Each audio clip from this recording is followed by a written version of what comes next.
नमस्कार, news competition cracker channel में आपका स्वागत है। देखते हैं उत्तराखंड की 13 जिलों की महत्वपूर्ण खबरें। उत्तराखंड ने 9 सेक्टर में मांगी वित्त आयोग से मदद। उत्तराखंड ने 16वें वित्त आयोग से राज्य की विषम भौगोलिक परिस्थितियों के मद्देनजर केंद्रीय वित्तीय सहायता की संशोधित करने की पैरवी की है। सोमवार को मुख्यमंत्री पुष्कर सिंह धामी ने सचिवालय में 16वें वित्त आयोग के अध्यक्ष अरविंद पनगड़िया के नेतृत्व में आए दल के साथ बैठक में 9 वित्तीय सेक्टरों में विशेष केंद्रीय आर्थिक सहायता पर जोर दिया है। मुख्यमंत्री ने राज्य को उसकी पर्यावरणीय सेवाओं, तीर्थयात्री और पर्यटकों की फ्लोटिंग आबादी के लिए बुनियादी संसाधन जुटाने, बुनियादी ढांचे के विकास में अधिक निर्माण लागत को विशेष सहायता की जरूरत बताई है। उन्होंने 9 प्रमुख मुद्दों को आयोग के समक्ष रखते हुए अनुरोध किया कि राज्य पक्ष को प्रमुखता से आयोग की रिपोर्ट में शामिल किया जाए। देहरादून सफाई वाहनों की दुर्गंध से परेशान स्कूली बच्चों ने सड़क पर दिया जाम।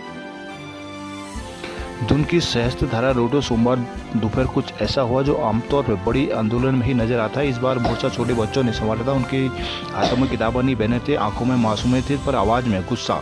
आईटी चिल्ड्रन एकेडमी के छात्रों ने अपने माता पिता और शिक्षकों के साथ मिलकर सड़क पर धरना प्रदर्शन किया। वो स्कूल के आमने नगर निगम के सफाई वाहनों की पार्किंग से नाराज थे और उनको हटाने के लिए सड़क पर जाम लगाया था। इन बच्चों का कहना था कि सर, स्कूल में बदबू की वजह से सांस लेना मुश्किल हो जाता है, हम कैसे पढ़ेंगे। अभिभावकों ने कहा कि वे पिछले 6 महीने से नगर निगम के अधिकारियों की समस्या से अवगत करा रहे हैं, मगर कोई सुनवाई नहीं हुई। अब गर्मियों में जब बदबू और मक्खियों की तादाद बढ़ी है तो बच्चों की सेहत भी गंभीर खतरा हो गया है। बारिश के समय तो स्थिति और खराब हो जाती है। छात्र नगर निगम के खिलाफ नारेबाजी करते हुए उधर नगर स्वास्थ्य अधिकारी डॉक्टर अविनाश खन्ना ने स्कूली बच्चों को आश्वासन दिया कि दून नगर निगम के स्तर से समस्या हल करने के ठोस कदम उठाए जाएंगे। नवोदय विद्यालयों में भर्ती परीक्षा में नकल यूपी हरियाणा के गैंग ने कराई।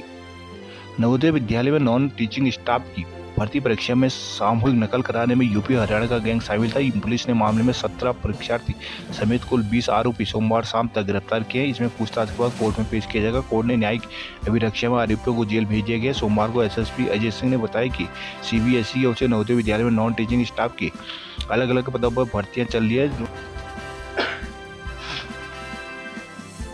दून के 8 केंद्रों पर 14 से 19 मई तक की परीक्षा हुई थी। रविवार को पटेल नगर थाना क्षेत्र में social Baluni public school Dalanwala थाना क्षेत्र में दून इंटरनेशनल स्कूल में ब्लूटूथ डिवाइस से नकल कराते हुए 17 अभ्यर्थी पकड़े गए थे। एसएसपी ने बताया कि केबी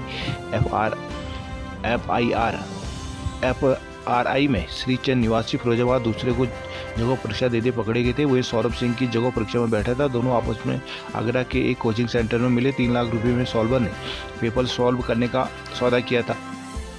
हेमकुंड साहिब हेमकुंड यात्रा मार्ग पर बर्फ हटाने में जुटे जवान। उत्तराखंड के चमोली जिले में स्थित हेमकुंड साहिब के मार्ग पर जमी बर्फ को हटाने में भारतीय सेना के जवान जुटे। हेमकुंड साहिब के कपाट 25 मई को खुलेंगे। उसी दिन लक्ष्मण मंदिर के भी कपाट खुलेंगे। हेमकुंड साहिब और लक्ष्मण मंदिर के कपाट खुलने से पूर्व भारतीय सेना के जवान पूरी मुस्तैदी से यात्रा मार्ग की बर्फ हटाने की चुनौती भरे कार्य में जुटे हैं। चमोली पुलिस और हेमकुंड साहिब ट्रस्ट प्रबंधन से जुटे सेवादार भी बर्फ हटाने के कार्य में लगे हैं। धनसाली में यात्रियों की बस गिरी, 3 हुए घायल। ऊखीवट भगवान मदमहेश्वर मंदिर के कपाट आज खुलेंगे। श्रीनगर व्यापारी का भुगतान नहीं करने पर रेलवे की कंपनी पर हुआ मुकदमा।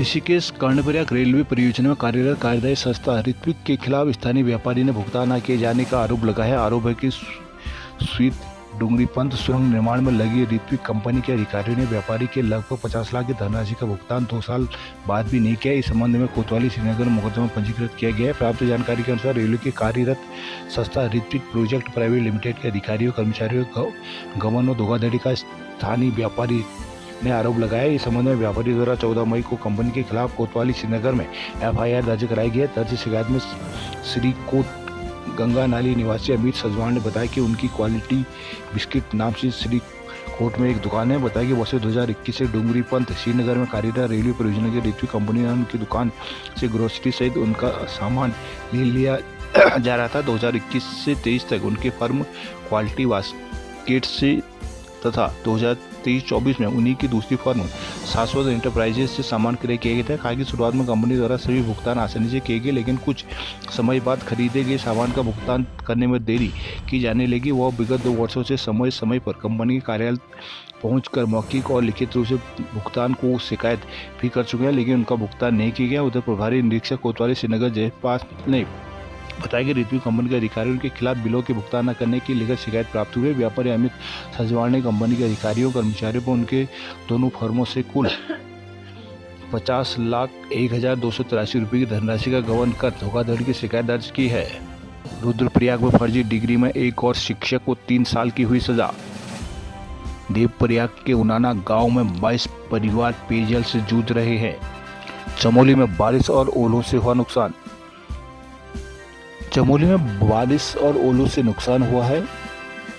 सोमवार को मूसलाधार बारिश और ओलावृष्टि से जनजीवन बुरी तरह अस्त व्यस्त कर दिया है। बद्रीनाथ राष्ट्रीय राजमार्ग पागल नाला के पास मलबा आने से हाईवे बाधित हो गया, जिससे बद्रीनाथ यात्रा मार्ग पर जा रहे तीर्थ यात्रियों और स्थानीय लोगों को भारी दिक्कतों का सामना करना पड़ा। प्रशासन ने लोगों से अपील की कि खराब मौसम और अनावश्यक रूप यात्रा से बचे और सरकारी दिशा निर्देशों का पालन करें। हरिद्वार ज्वालापुर में पानी को तरसे लोग विष्णु घाट पर बह रहा है पानी। ज्वालापुर के मोहल्ला हज्जावान और त्रिमूर्ति नगर की 20,000 की आबादी पेयजल संकट से जूझ रही है। दूसरी ओर विष्णु घाट पर प्रतिदिन हजारों लीटर पानी का बर्बाद हो रहा है। मार्च में विष्णु घाट पाइपलाइन क्षतिग्रस्त हो गई थी, लेकिन जल संसाधन कर्मचारियों इसकी स्थायी मरम्मत करने के बजाय कट्टे और पत्थर लगाकर लेवापोती करते। 3 माह बीतने के बाद भी पाइपलाइन की मरम्मत नहीं कराई गई। नतीजा यह है कि आसपास के बाजारों और घरों में पानी की आपूर्ति बुरी तरह प्रभावित है, जबकि शुद्ध पेयजल गंगा में बह रहा है। पिथौरागढ़ सीमांत में बारिश ने सिस्टम की खोली पोल। सीमांत में मानसून की दस्तक से पहले ही हो रही बारिश ने सिस्टम की पोल खोलने का काम किया है। जिला मुख्यालय से लेकर बेरीनाग तक बीते रोज हुई बारिश ने पानी में जन जीवन प्रभावित किया है। कहीं नाली चौक होने से रास्ते नाले में तब्दील हो गए, तो कहीं बारिश का पानी दुकानों और लोगों के आवासीय मकानों पर घुस गया। आमजन का कहना है कि अभी तक मानसून की बारिश शुरू भी नहीं हुई। इन हालातों में आगामी मानसून काल किस तरह गुजरेगा। जिला मुख्यालय में बारिश के पानी के निस्तारण को छोटी छोटी नालियाँ हैं, लेकिन कई जगहों नालियाँ चौक हो जाने के बाद पानी सड़क गलियों में जमा हो जाता है, जिससे अधिक दिक्कत नगर निगम कार्यालय के समीप पुराना बाजार, वार्ड, डोला, रई आदि क्षेत्रों में है। निवर्तमान सभासद भावना नगर कोटी बताते हैं कि डोला क्षेत्र में मानसून काल के दौरान जलभराव की स्थिति लंबी समय से बनी हुई है। लगातार बारिश होने पर घरों में पानी घुस जाता है। रई की स्थिति भी कुछ ऐसी है। पुराना बाजार वार्ड के शिवालय मंदिर के समीप बीते शाम कुछ दुकानों में पानी घुस गया, जिससे लोगों को दिक्कतें उठानी पड़ी। चंपावत में हाईस्कूल और इंटर के जिला टॉपर किए गए सम्मानित। भारत माता के जयकार से गूंजी अल्मोड़ा माल रोड। अल्मोड़ा नगर में सोमवार को भाजपा कार्यकर्ताओं ने सिंदूर सम्मान यात्रा निकाली। इस दौरान अल्मोड़ा की माल रोड भारत माता के जयकार से गुंजायमान रहा। जिलाध्यक्ष महेश नयाल की अगुवाई में आयोजित यात्रा में बड़ी संख्या में भाजपा कार्यकर्ता शामिल हुए। चौगान भाटा में शहीद स्मारक पर निकाली सम्मान यात्रा के दौरान कार्यकर्ताओं ने सेना के सम्मान में नारे लगाए। इस दौरान जिलाध्यक्ष महेश नयाल ने कहा कि भारतीय सेना ने महिला पर्यटकों और सिंदूर छीनने वाले आतंकवादियों पाकिस्तान को कड़ा सबक सिखाया है। हम सभी सेना के अदम्य साहस को सलाम करते हैं। विधायक जागेश्वर मोहन सिंह मेहरा, नगर अध्यक्ष ब्रीत बिष्ट, धर्मेंद्र बिष्ट, लीला बोरा, हरीश कनवाल, लोकेश कलाकोटी, मंगल बिष्ट आदि शामिल थे। एसएससी विश्वविद्यालय में सैटेलाइट रिमोट सेंसिंग ड्रोन तकनीक सीखेंगे अब छात्र। अल्मोड़ा के एसएसजी में 2008 में पहाड़ के युवाओं को लाभ दिलाने के रिमोट सेंसिंग जीआई सेंटर स्थापना की गई थी। तब से इस सेंटर में मात्र स्नातकोत्तर में कोर्स का संचालन किया जाता था, लेकिन अब जल्द ही यह केंद्र सेंटर ऑफ एक्सीलेंस बनने जा रहा है। विश्वविद्यालय प्रशासन की ओर से इसके लिए पहले शासन को प्रस्ताव भेजा गया था। अब इसमें बदलाव कर फिर से प्रस्ताव तैयार किया गया है। यह जल्द ही शासन को भेजा जाएगा। स्वीकृति मिलने के बाद इस पर कार्य शुरू हो जाएगा। विश्वविद्यालय प्रशासन के करीब 2.9 करोड़ की लागत से इसे सेंटर ऑफ एक्सीलेंस बनाया गया है। अल्मोड़ा में इसका मुख्य सेंटर होगा। इसके अलावा बागेश्वर, पिथौरागढ़ और चंपावत में इसके सब सेंटर खोले जाएंगे। इस क्षेत्र में स्नातकोत्तर, स्नातक, डिप्लोमा और सर्टिफिकेट कोर्सों का संचालन किया जाएगा। Computer, GIS, data collection set, drone technology और लैबों का भी निर्माण होगा। नैनीताल हाईकोर्ट, कारबेट से बेशकीमती पेड़ काटने पर रिपोर्ट की गई तलब।